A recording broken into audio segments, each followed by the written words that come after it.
Қайырлы таң. Жана тұрып жатырмыз. Сағат 7:30. Чай қайнатып сабыршық жасап жатырмын. Авадар мультяға кетті. Сипарыш етеміз жатырмыз. Сердейка деген чайымды ішіп отырмын. Жерде қуаныш. Паукасымен кәмпитін жеп жататын болып мына жерге. Мадар Мончадан келді. Доставкаға барайын деп жатырмын. 2 доставка бар. Сонымен ашып кетіпті біраз. Қазір осыдан нан жейміз да. Бұйырса пирожки жейміз. Бісміллә. Тестаны илеп, орап қойдым жылы жерге. Енді біз где-то 2 сағаттай, наверное, күтеміз. Ой, бісміллә. Күтеміз көтерілгенше. Пока что картошка пісіремін, ішіне салатын начинкасы.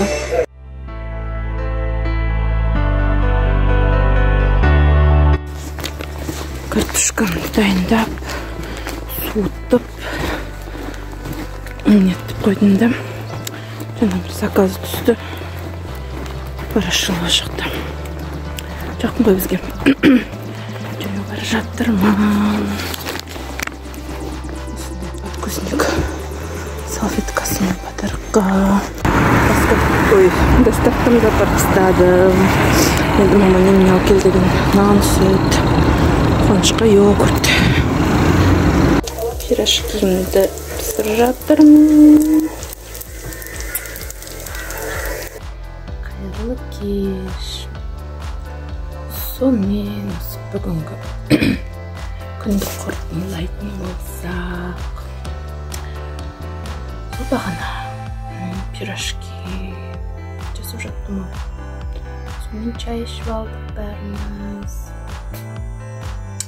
Одан кейін түнделіп сағат 9-8-9-ларда күржіп ұстадым. Енді күржіған машина жуады. Сол кірді жуып, жайып отырмыз.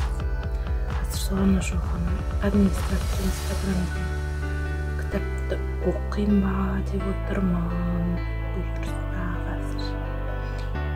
Қуаныштың көңіл күйі әзірге нормально. Білмеймін, жүзді кейін кездері ұйықтағанда ұйықтайды.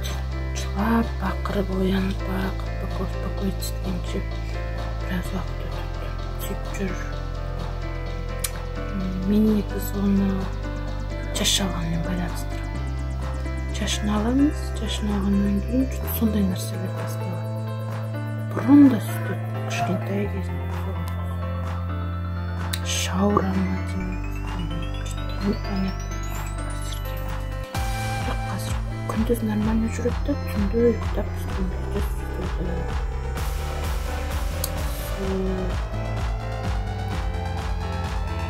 Содан солай. Сіздерге қайырлы түн тілеймін. Түндеріңіз тыныш болсын.